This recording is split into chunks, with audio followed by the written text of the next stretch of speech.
C'est Noël cette semaine, la naissance du petit Jésus pour les croyants, un rassemblement festif pour les autres, l'occasion d'échanger des cadeaux et de se dire que l'on s'aime. Tout cela, c'est traditionnel, c'est toute notre enfance. On a commencé à faire ça avec grands-parents, oncles et tantes, et puis le temps a fait son œuvre. On était chez papa-maman avant de construire soi-même sa famille. C'est beau de se souvenir, mais c'est tout aussi important de savourer ce que l'on construit jour après jour en couple avec nos jeunes. L'hier et l'aujourd'hui qui se conjuguent pour un moment de paix et de tranquillité. Alors c'est l'occasion d'être un peu plus ajusté sur la période, en harmonie avec soi-même, avec les autres. Et c'est pas parce que c'est bonbons que tout doit péter et que chacun doit se laisser aller. D'abord, il y a celles et ceux qui seront seuls. Le produit d'une société qui crée beaucoup de fragilité, des fractures terribles, des personnes séparées, des personnes isolées, des aînés.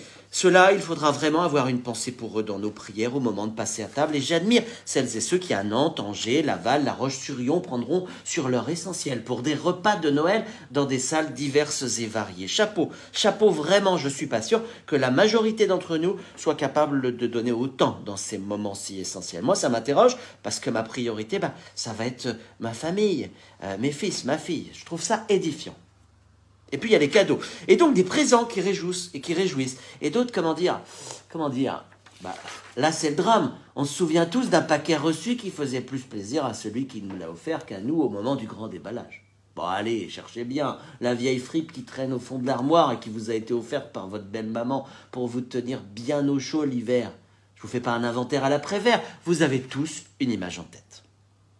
Eh bien là encore, retour aux priorités si vous n'avez pas encore cédé à tous les caprices de vos proches, ni craqué un PEL avec les envies que vous projetez pour petits et grands. Retour aux fondamentaux, et je vous propose de parler des langages de l'amour comme référence.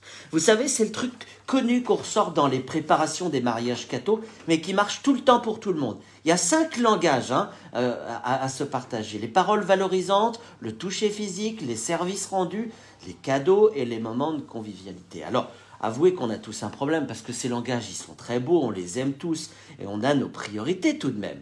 J'en profite, de mon côté, ce sont plutôt les moments de convivialité, les cadeaux qui sont un poil au-dessus. À bon entendeur si vous me croisez dans les prochains jours. Alors je vous propose une solution simple, peu onéreuse, qui fonctionne à tous les coups pour Noël, pour panacher tous ces langages. Souvent chez nous, on a fait des bons pour.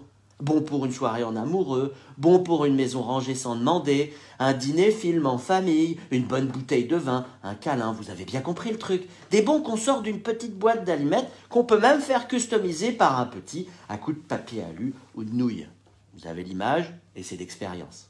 On les déplie lorsque le besoin s'en fait sentir ou par surprise pour faire plaisir à la personne qui a reçu le précieux sésame, la précieuse petite boîte. Alors, ça n'empêche pas un repas d'exception et des cadeaux sous le sapin, mais c'est un sain retour à l'essentiel, voire un tampon sur votre passeport pour devenir saint. Et ça, c'est la plus belle offrande, le plus beau cadeau que l'on peut proposer au bon Dieu. Joyeux Noël à tous.